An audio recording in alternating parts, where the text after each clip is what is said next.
foreign minister of Israel and former ambassador to the U.S., Danny Ayalon. Good evening, Ambassador. Evening. Great to have you here. Third one in a row. Yes, great to have you here in our capital, Jerusalem. Yes, and it is great to be here at such a historic time. You know, your experience is in the foreign ministry.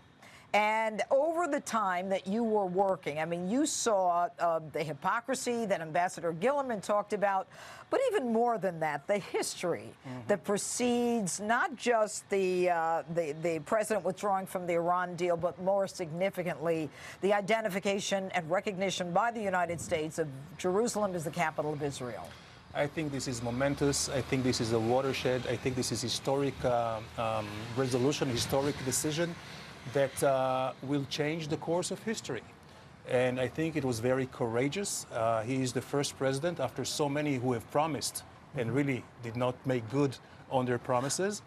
And I think this is also a beacon for the rest of the world. The decent countries in the world will follow suit, and we know that already some are coming in.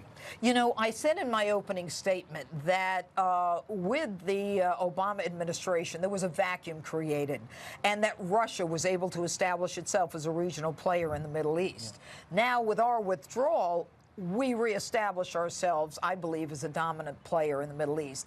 And yet, Iran, through its proxy Syria, took it on itself as a result of this to start shelling Israel. Can we expect more of this? We may. I can tell you, analyzing Iran's and their conduct for the last 3-4 decades, you know, since the Ayatollahs took over, they are not confronting head-on. They use proxies. So they would fight until the last Hezbollah man, until the last Syria man, until the last Hamas and Islamic Jihad man. When they start confronting us directly, you see the results. They're getting beaten, and beaten hard.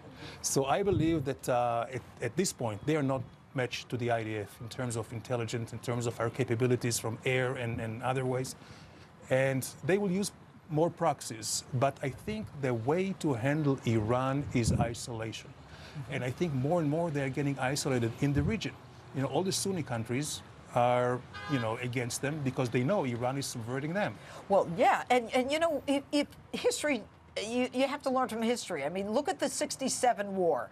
The 67 war, the Israelis didn't start it, and yet they, you know, they started to control and then take over. They annexed the land that that they have taken as part of Israel now. They should learn from that, I was thinking. I would hope so, and especially, you know, with Iran. Iran has no business in Syria. The only reason they are there is because they want to create a territorial bridge from Iran all the way to the Mediterranean. Sure. They already are in Iraq. You know, they took over Iraq with the Shia regime.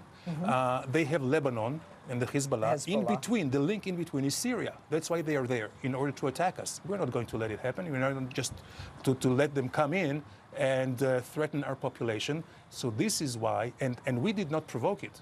They were stupid enough to provoke it with a drone and with other shelling, and this is the result right now. All right, Ambassador Ayalon, thank you so much for being with us. And coming up, everyone, Congressman Ron DeSantis joins me here in Jerusalem to talk about the new embassy opening. Plus, Israel and faith. I sit down with the founder and chairman of Christians United for Israel. Plus, Senator Lindsey Graham next.